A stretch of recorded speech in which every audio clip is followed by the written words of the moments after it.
Welcome to the Crypto Traders Podcast, simplifying cryptocurrency for traders and investors around the world.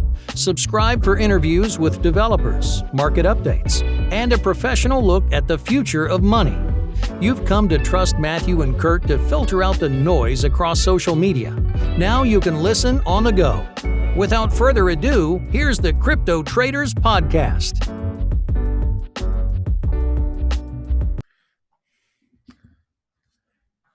Hello, ladies and gentlemen. Welcome to a very special Crypto Traders podcast. I am Kurt Wuckert Jr. here with my partner here, Matthew John. And oh my goodness, we are looking at the April Fool's Day of reckoning. We were just talking off the air a little bit. Matt owns some rental properties in Michigan. So how you doing, Matt? How are your tenants? It's going to be bad. And to me, I'm still kind of a small fry, but there's a lot of people, especially with like commercial real estate right now, that are really shaking in their boots. And it's just kind of everybody's affected in some way by this coronavirus. Kurt and I are both in the Midwest, and our states are on lockdown, mandatory lockdown, where there's police walking the streets and ticketing you if you're not in your house with a valid reason. So that really impacts the economy here. And right now it's like everybody's out of a job. Most people are, probably 80%, 75% of the workforce out of a job. And they're still expecting people to pay every month their obligations. So interesting times. Yeah, absolutely. Just to cover some of the stats, I've seen, I think it was 3.3 million people filed for unemployment last week, which is the largest. It is the largest single week uptick in unemployment, I think, ever. Mm-hmm. We've seen a $6 trillion, hashtag bailout, hashtag stimulus or something or other. It's basically the biggest printing of money we've ever seen. And I mean, 3.3 million people is about 1% of the total population of the United States. So, but it's not going to be a 1% uptick in unemployment, because you got to think about how many children, how many retired, everybody else in that figure. I think we could easily see 20% unemployment by the end of the year. That's just people who have filed for unemployment. Correct. So so it's not everybody either that's been affected. I mean, some people don't even qualify for unemployment. They're just they lost their only source of income, and absolutely nothing beyond their control.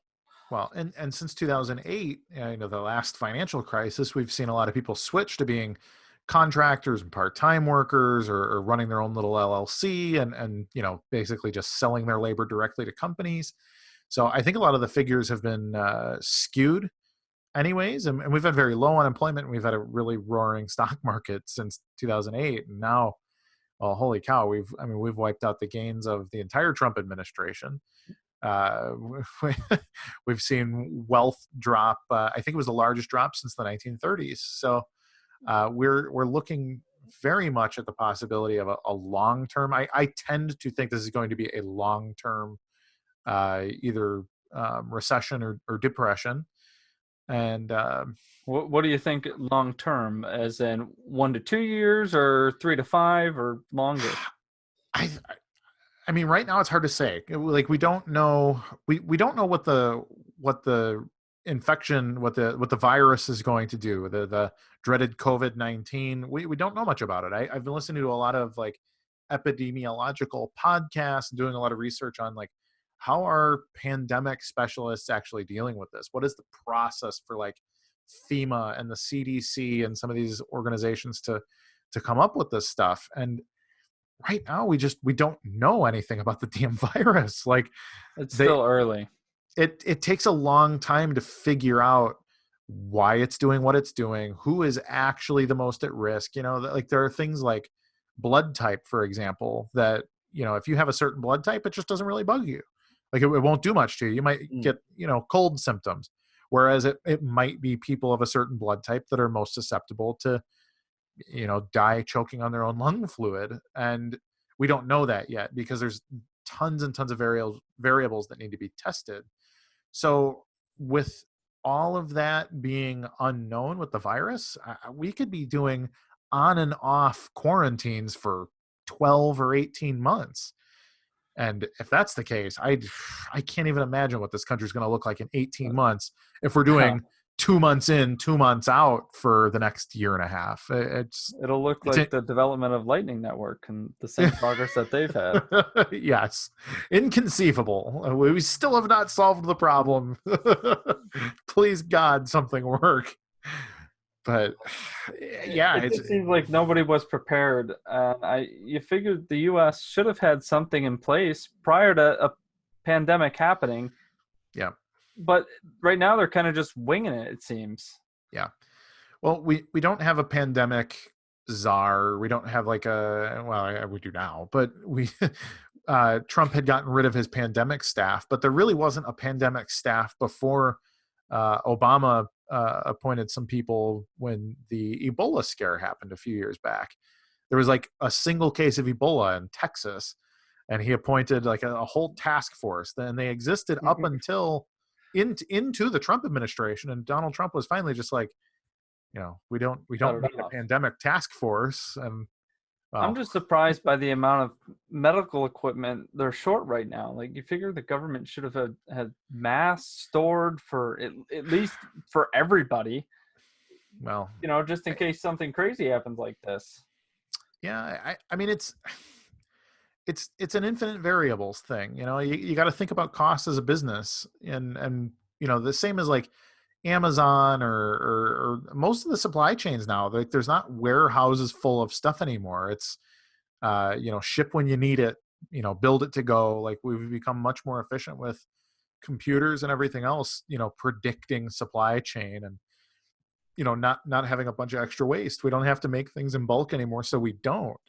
It's funny because the country that still does is China, and we had shipments of masks that were owned by 3M that China just wasn't letting out of the port of Hong Kong or wherever it was coming from. They're like, no, we're keeping those masks right here because we need to survive this thing. So it's complicated, but I think a consequence of this is going to be a change in that posture.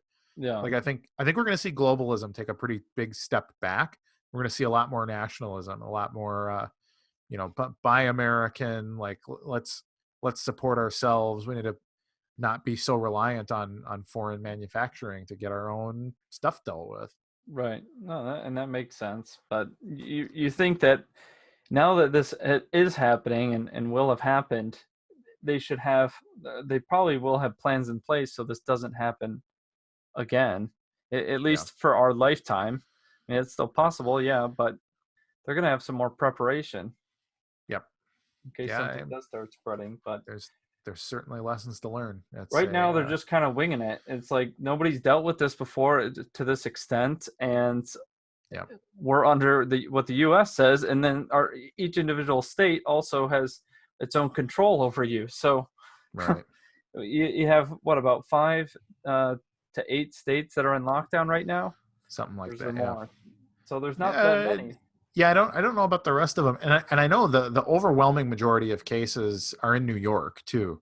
Mm-hmm. So New York is like the super hot epicenter. I don't remember the numbers, but I think they have more cases than everybody else combined right now. Yeah, and so it's like, okay, how do we contain that, and how do we make this go away? And it's complicated. I mean, there's a reason that colds lock down the New York border. Yeah, firebomb New York. And then you have states fighting against each other, saying, "No, we aren't taking your people." Yeah, yeah. I mean, it's crazy. I mean, and when I say like we could have like a nationalism thing, I think we could end up having a lot more like local sovereignty as a product of this too. And this is something we fought a civil war over. How much rights do states have to be part of the nation or to exist as a separate sovereign nation themselves? And I think we could see, states like Texas and stuff looking at it and saying, you know what, I think we're done. We don't need to be governed. And you could see, there's a few states that sort of have the ability. Illinois is actually another one because it's got a big financial, manufacturing, food production, like markets like that. So it's, has its own robust economy that does a bunch of different things. And it really depends how this plays out. And the politics of it are going to be really, really, really complicated. Like we've seen a lot fewer people talking about general like social justice politics, as it's like, ooh, we could die by the virus, or we're all going to lose our jobs. We're looking at, a decade-long depression, perhaps. Like it's going to change a lot of things. To me, it's funny how the Republicans and Democrats, well, actually mostly the Republicans, who are against the government handout and UBI and all this crap. And this happens, and now people, okay, we want as much money as you're going to give us because we just lost our income, and you're forcing that on us. Right. So I think they have done in the past, correct me if I'm wrong, but they have done government handouts like sending checks to people, but it's never really been efficient. No, it's been crazy inefficient. They don't have an efficient way to distribute that money to people, and a lot of it was there was a bill going around about making some type of digital currency, right? That was discussed to go on one of the bills. It got shot down, but do you see the value there of using blockchain or some centralized currency like that to just drop it in a wallet? I mean, my concern is the IT dilemma. I mean, how many people aren't going to be able to figure out how the hell to access their stuff? Like, how good are the wallets going to be? It will almost definitely be a super centralized thing. So they'll probably build it on Hyperledger. Well, they could do it through social security numbers. Everyone has a social security number. Sure, they could do something like that. People. Well, yeah, it's your wallet. You access it by typing in SSN and whatever. I don't know. I'm just throwing it out there. Instead of trying to send out checks to everybody or drop it, you can't drop it in their bank account because all banks are private. Right. Well, I don't know. Again, the problem is distribution. Do you tell everybody to download an app on their phone? Like, how does this start? How does grandma get her digital TrumpBucks? Like that's the part I don't get. So me and you obviously would be fine. We'd be in the 1% of the 1% to be like, here's tech savvy guys, my address. Yeah. But the problem is, like, they need to get money out to people ASAP because they're forcing people into lockdown, and now people still have their monthly debt obligations of their mortgage or their rent or car payment, car insurance, food, utilities. All that crap is still happening. Yep. So if they can't get money out fast enough, well, it's just everything's gonna explode, starting with housing and in the different markets. It's going to be a big snowball effect. And that's why I think we really could be looking at years. It's hard to say how long, but I don't see how this is over in 1 or 2 years. This has been a huge gutting of the U.S. economy. So, I mean, who's hiring? When do people start to hire? When do you trust that things are okay? Like we're still in the U.S. It's every country. Well, right. It's a worldwide. Yeah, it's a worldwide problem. Yeah, for whatever reason, Africa seems unaffected. Well, actually, I read an interesting theory about that. Well, yeah, John McAfee said black people can't get Asian diseases, so that's his theory. But wow, freaking guy. But the some of the preliminary research has shown that a malaria drug helps. It helps with the symptoms, or it can protect your lungs from the symptoms. And malaria is a really common thing to have on the African continent. So if lots of people systemically have consumed this anti-malaria drug, they may just completely be asymptomatic. So something to look into there. But again, to solve our problems, it would take a lot of clinical trials and everything else. So. Right. Trump posted a tweet the other day that chloroquine and something else combined was the cure, and it's just I don't think it works like that. They could just has to go through FDA trials and and it has to be done therapeutically. You got to do it the right way. And now there's that 1 or 2 people died like trying to drink like fish tank cleaner that had the damn chemical in it. And What the heck? yeah, now everybody's like, oh, see, Trump shouldn't have said that was effective. And it's like, sorry, it's not the president's fault somebody wanted to drink a gallon of pool cleaner and think they're going to be safe from the COVID. Well, how do you think this is going to start impacting crypto? It seems like crypto has really been following the S&P and Dow Jones quite closely, where we saw the big dump already, and both of them have rebounded a little bit off the lows. I mean, I think BTC is at like 50-60% from the lows. Yeah. And the S&P, I think, has bounced 50% or so. Yep. I think on the broader timeframes, we could just be looking at a dead cat bounce. I think a lot of people, I mean, you get knife catchers, obviously. People are, okay, here's my opportunity. I wanted to buy some BSV at $90, and there was my chance again 2 weeks ago. But I just don't see how it goes up if everything's going to continue to go down. And we haven't seen the unemployment numbers. We haven't seen like the mass panic. Like there's a lot of people. Like I'm just thinking about my own neighborhood. I got a lot of people that are in their 40s, 50s, and 60s living in their homes. Some of them have mortgages. A lot of them don't. A lot of people have lived here for 30, 40 years without moving. But these people also have 401ks, and they've got, pretty basic investment accounts. And if the average person in my neighborhood has $50,000 to $150,000 in stocks and mutual funds and whatever, what happens when they have to pay their bills, and they can't get a job? To tap into it. They're retiring off of it. That's their checking account. Well, it's also getting evaporated by the market crashing because and the purchasing power of the dollar going down. So and I think that's going to be the story over the next 12 to 18 months too, is like, oh, prices of eggs and milk and bread and whatever have, gone up 40% and blah, blah, blah. So those people, I think the real crash, I think we're going to form a broader downtrend. I don't know that it's going to have another huge scary day like we did about a week and a half ago. Like, just are you talking giant crypto red or dildos? stocks? I think both. I think they're going to play. I think they're going to play largely the same. Okay. But I don't know that we're going to have another big bloody day in the near term. But I do think we're going to continue to downtrend. BTC went from 8K, and then the next day it printed a $4,000 before bouncing. So yeah, and it seems to be a little bit more volatile than stock market, but stock market volatility is at highs. Right.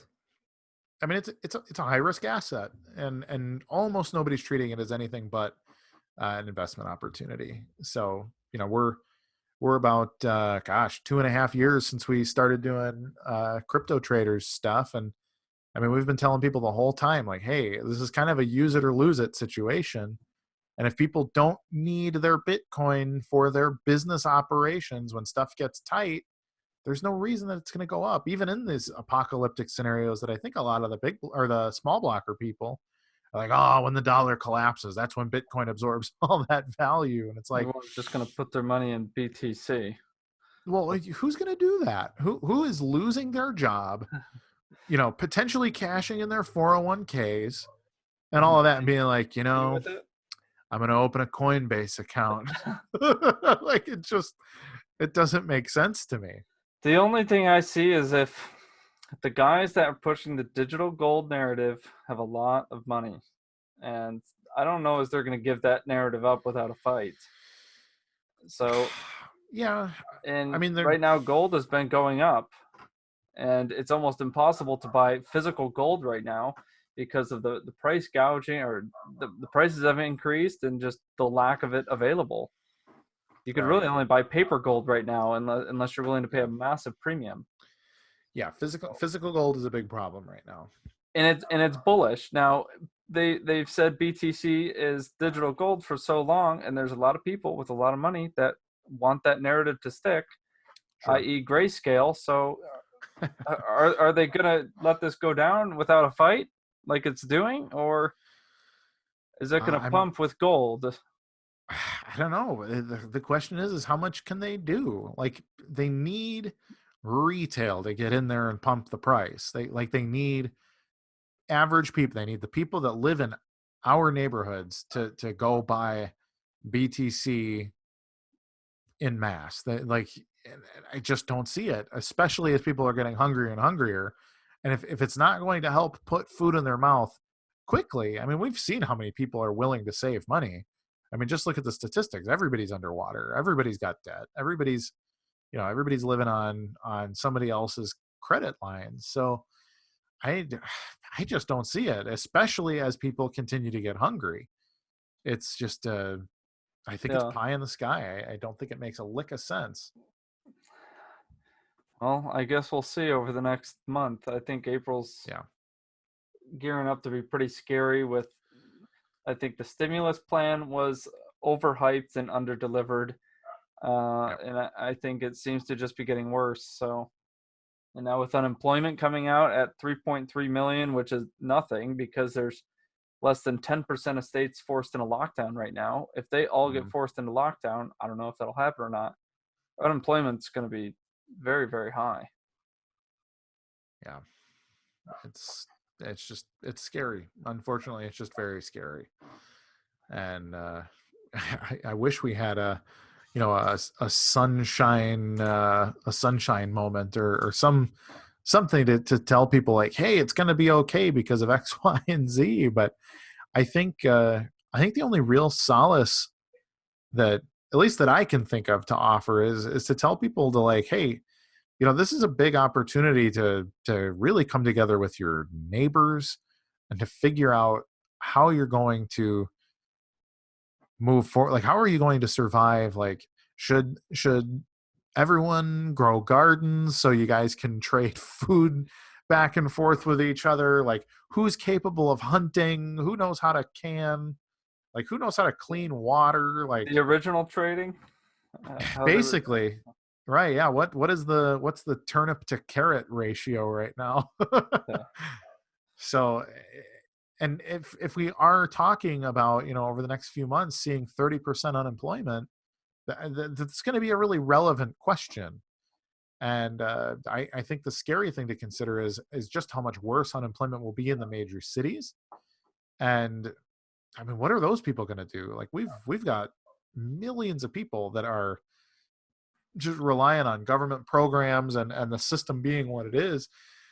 And if those systems completely break down, it's like, what the heck happens? We've already seen just within days of the crash, like cities like Philadelphia are like, we're just not going to investigate burglaries until further notice. Yeah, It's I've seen that.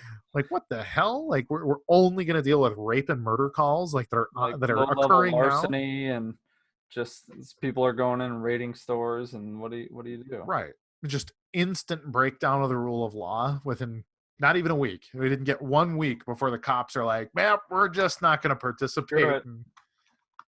So screw it. And then I thought I read something about Chicago.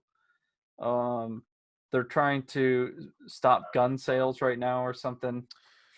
Chicago, actually, I live a little bit outside of Chicago, so my experience with guns is quite a bit different than if I was a city dweller, city citizen. But I think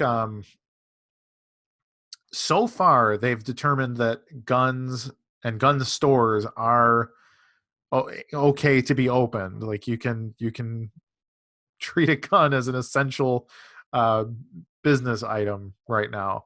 Guns and liquor stores. Our liquor stores are hopping, but because they sell other stuff too. Yeah. But gun, I thought they were just shutting down sales right now, and people did not like that. Some city, I think Chicago is the opposite. I think New York has closed all gun stores until further notice. But in Illinois, you can still buy a gun. I don't know about city of Chicago, but I don't know that there was a gun store in the city of Chicago anyways. So either way, gun stocks right now have been one of the winners this past week or so. Absolutely. So that's interesting. In times of turmoil, gun stocks are a solid bet. You also have companies that are doing, one example is Blue Apron. You know what Blue Apron is? They do the meal food delivery. delivery. Yeah. So stuff like that, there's still winners to be made, and it's interesting to see which companies are the real winners here. And a lot of it is those services that don't need that human interaction, or they're essentials like grocery stores and stuff, which are their sales are probably higher than any other time before. Oh yeah, they're probably setting absolute records Q1 2020. Yeah, so a lot, there are quite a few companies that you could capitalize on if you're looking for the profit play. But I think it's going to get darker before we see the light. And if you position yourself right, there's going to be some opportunities to be made once this does pass, because it will pass. And that's that's the thing. Like the real long-term view of it. Like I think actually getting into stocks of some of these things. Like I think Amazon is a great example. We know they've been developing robotic pickers, packers, boxers, and delivery, like all done by drone.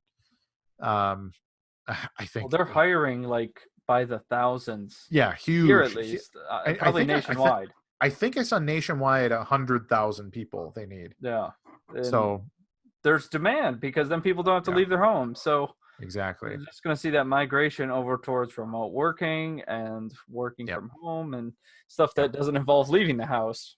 Exactly. I think this another thought that I had is, right now social distancing is kind of a joke, but that's going to become more the norm, I think. Just in general, people aren't going to be wanting to be that close to each other, and right. I don't know. That's just my prediction. Yeah, no, I think you're absolutely right, and I think we're gonna see a big step back and looking at what really matters in our lives, and I actually think that's going to be pretty cool. Like it'll be, well, I've always lived kind of bare bones. I'm not fancy. I don't drive a fancy car. I don't go on big snazzy vacations. I've just never been that way. I would really like to kind of have my bills paid and to be largely left alone. But I think it'll be interesting to see, like, how many cruise lines do we need, and how many of these sort of luxury restaurant experiences and nightclubs. And I love cruises. I've never been on a cruise. Why do they deserve to get billed out, or aren't they getting billed out? I don't know specifically, but I imagine cruise line stocks are still in a good spot to be shorted. I seen a chart recently, Royal Caribbean's, I think, one of the biggest, if not the biggest cruise line out there, but they bottomed out at $20. They bounced all the way to $40 or $50 in the matter of the last week or two. So, and that's the volatility that is out there. And on the chart, there was I think there was a nice bullish divergence. Like, it was easily spottable if you were watching that stock. So I wish there was a way for the crypto traders to easily move their money from crypto into stocks all in like one platform or something. That'd be awesome. But I don't know of anything yet. Got to make a deal with Robinhood. I don't know if the you Robinhood platform. Short, you don't own the stuff on Robinhood. I don't know. I don't think you can short stuff. Yeah, I think they're specifically just a trading platform. And there's only a handful of stocks on there. You can't buy everything. I don't know. I never got it. Yeah, I would need to do a little bit of research myself. But I think the other thing, that will be good, specifically in the Bitcoin economy, will be that all of these frivolous projects hopefully will die. I would like to see all of these unnecessary, redundant projects go away. We'll see the cream of the crop stick around. And then we'll see people that actually have a business posture, people that have a business mind, solve real economic problems. I've been screaming this from the rooftops for years now, that if you don't have a business use case, that you're just a scam. You're some kind of vague pump and dump or exit scam setup. And it would be good to see, and I think we'll probably see like a good 5 to 10 projects, actually give it a good shot. Like, put some businessmen in charge, try to push a product, solve real problems in the real economy, because that's the idea, right? Like, that we can make chain of custody more efficient and stuff like that. And who's going to do it? Who's going to get out there? I think everybody knows that I think it's going to be BSV, but I'd also like to see some good competitors. I'd like to really see some businesses say, hey, no, you know what? We're the best blockchain to track fish, or track hairbrushes, or whatever the hell you're tracking, like chain of custody, payment friction, that kind of thing. Well, Like, do you let's think solve some of these problems. do you think the projects that don't rely on central authority and employees and somebody overseeing things, the ones that are actually decentralized, do you think those are going to be the winners out of all this? Some I projects, they don't function without people working on them. Like, Sure. I think BAT might be an example where if everyone at Brave gets laid off, well, what happens? Could it still run? Yeah, it'll We run don't until somebody finds a critical vulnerability and just hacks the whole network. Well, So exactly, but it's relying on that central authority to right. maintain it. And if things get pretty bad or worse, then Hmm. I think that is vulnerable to or at risk. Whereas something like BSV or Monero Right. or BT, whatever, those don't rely on anybody to show up to work on it every day. Right. No, it's a tough one, and frankly, we don't know. What I think is that the simplest project, the easiest thing to deploy, like a real public blockchain that anyone can build on. Again, if you've got a chain of custody problem, or a payment friction problem, or a tokenization problem, you're going to build on the place that's easiest to do it, and the easiest to deploy, and the cheapest and most reliable. It's whoever's got the best combination of everything: speed, fees, simplicity, security. And again, that's always going to be BSV. I can't think of another blockchain that could even compete. So that's where my bets are. I think there will be a lot of kicking and screaming from Ethereum. I think there will be probably a little bit from like EOS and Tron, that have sort of bought themselves into like, hey, we're a serious project, and I wonder how their financials are doing in a time like this. I can't imagine. So I mean, I know Tron actually owns real estate and stuff. Like they have I don't know if Tron's offices made a and winning trade. They bought garbage exchanges and stupid right, businesses that are old and right. Bought Poloniex and what was the other one? It wasn't LimeWire. well, They they bought bought BitTorrent. BitTorrent. But But yeah, yeah, it's just, the whole thing is just it's bonkers. But I think some of them will put up a swing or two at the fence, but they'll miss. And I think we start to see some of these projects actually die. Some of the projects that we really don't need, people are going to stop developing them, especially as they get hungrier. well, So April 1st, I think, is that day of reckoning. And ultimately, it will affect crypto. Maybe not directly, but yeah, in some way, the people that are working on crypto every day are going to be affected by what's happening.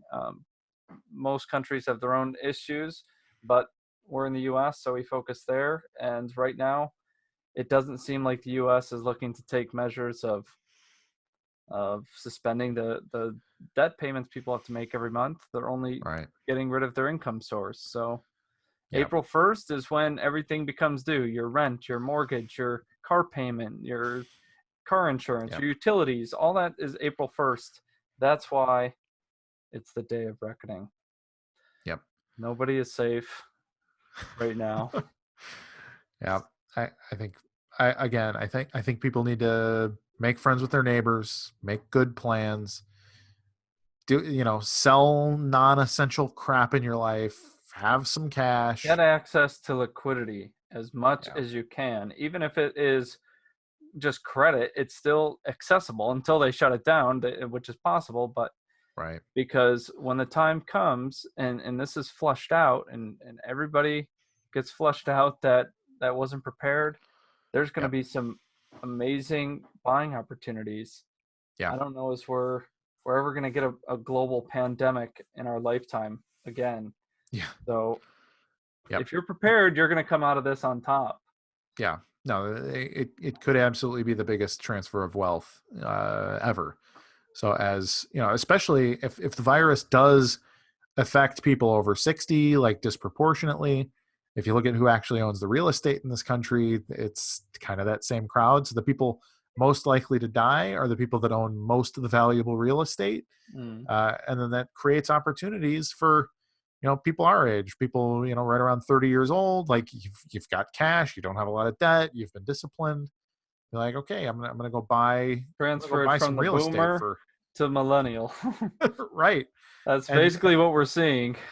yeah, and then it becomes our opportunity to sit and accrue that growth and wealth. Like that's what they really benefited from, is that they bought some of these houses for $15,000 that are, $300,000, $400,000, $500,000 homes today.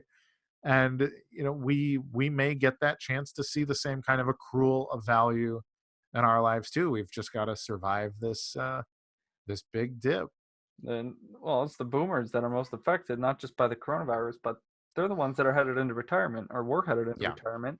Absolutely. And now their 401ks just dropped 30% over the past 3 weeks, and they still have all their bills. So most of them aren't even working. They're retired. So how long could they really survive in this type of environment before, okay, got to sell the house or sell all my extra houses or whatever they own to just get money? Yeah. So the ones that are ready on the sidelines, I think it might be similar to or worse to what they had in 2008. Yeah. As far as real estate. Yeah. Is that where do you want to get into real estate more? Is that your goal when the market crashes? I mean, not necessarily. I may.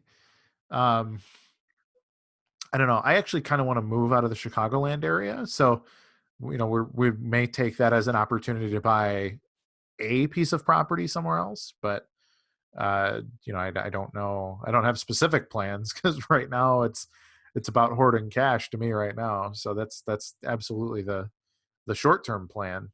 Cash and other like things like ammunition and stuff that's, a long-term store of value during times of great volatility. Until they take your gun. Good luck. Yeah. But we're in for some turbulence, people. I hope everybody's prepared. With crypto, there's good opportunity on both sides of the market right now. I ended up taking some long positions at about between 5,000 and 5,200. And I rode it up on this most recent bounce, but right now I'm seeing we're hitting some resistance on the weekly chart and on the daily chart. So I'm looking to kind of just see where we go from here, because if we break up on BSV about 180 or on BTC about 7,000, if it breaks over these levels and it closes on the monthly, these are going to look actually kind of bullish. Right. Interesting. I mean, we saw these big capitulation wicks where these fully retraced, like BSV, it started its run around $80 and it went to 450 and it came back down and retested 80. Right. So BTC is very similar. It went all the way up to 15,000 and now it's back down to it tested 4. Right. So yeah. I mean, it's interesting. Could end up being nice if the market gave us some opportunities while the rest of the world is just blowing up. Yeah, because this would really help us stockpile that extra money. Yep. Yeah, absolutely. So it was good to catch up on and get a show out there. Absolutely. Yeah. No, we haven't done I guess we could call this season 3. We did I did sort of a special one a couple weeks ago with Steve Patterson, the author, and I had my buddy TK from the Foundation for Economic Education, I think is what it's called. Had him co-host. We had a little bit of a BCH versus BSV discussion, so that was kind of fun. And I guess we'd call that episode 1 of season 3 of the Crypto Traders podcast. So this is episode 2 of season 3. And we really should put together a better rhythm for these things. But, as we grow up, Matt went and got himself a couple of Shiba Inus, and I went and had a baby, and life's been a little bit crazy. And now with the apocalypse happening, I may have to go get my Mad Max outfit. Who knows what happens next, right? Well, you're stuck inside by police force almost, so. Yeah, pretty much. I don't know about there, but here at 8 p.m. at night, they have police walking the exits of the subdivisions. Jeez, no. I haven't tried to leave, so I don't know. But I was out. I really last have no night reason driving to. home. They're at the end of the subdivisions watching, because usually subdivisions here they have like one on each side, but in the Right. middle there's a bunch of houses and streets. Yeah. So everybody's coming out of two exits, and they could just, oh, why are you leaving? Oh, are you headed home? Like, where you coming from? Get out of here! All right. So next we have tanks and. I thought this was America. Oh God. Yeah. Martial law. Time for the boogaloo. So, all right, let's wrap it there. Thanks for listening, everybody. Please like, subscribe, share to your friends, everything else. And we'll see you on the moon. See you on the moon, people. See you in the bunker.